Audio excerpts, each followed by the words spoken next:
राजीव गांधी भारतीय राजनीति के सबसे प्रभावशाली नेताओं में से एक थे। उनकी 7 प्रमुख बातें जो है हम आपको बताने जा रहे हैं।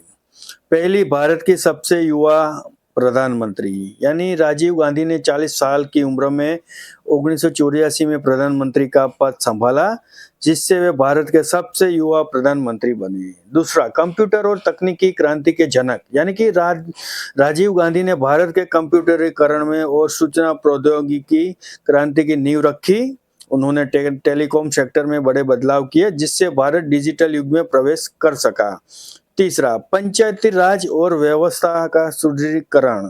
राजीव गांधी ने स्थानीय स्वशासन को बढ़ावा देने के लिए पंचायत राज व्यवस्था को मजबूत किया और सत्ता के विकेंद्रीकरण किया, जिससे ग्रामीण भारत में विकास को गति मिली। चौथा, शांति प्रिय नेता यानी राजीव गांधी ने भारत और श्रीलंका के बीच शांति समझौता किया और कई अंतर्राष्ट्रीय विवादों का हल करने की दिशा में काम किया।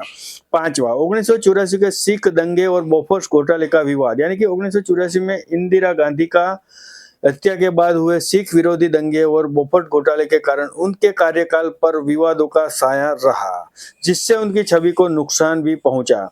छठा, आधुनिक शिक्षा प्रणाली की शुरुआत यानी कि राजीव गांधी ने शिक्षा क्षेत्र में सुधार किया, जिससे में विज्ञान और प्रौद्योगिकी पर ध्यान केंद्रित करना शामिल था। उन्होंने नवोदय विद्यालय जैसी शिक्षा योजनाओं की शुरुआत की। आखिरी और सातवां, 1991 में हत्या यानी कि 1991 में तमिलनाडु में एक चुनावी रैली के दौरान लिट्टी द्वारा की गई आत्मघाती हमले में राजीव गांधी की हत्या कर दी गई, जिससे पूरे देश में शोक की लहर दौड़ गई थी। तो राजीव गांधी का योगदान भारत की तकनीकी राजनीतिक विकास और महत्वपूर्ण माना जाता है। उनकी दूरदर्शी सोच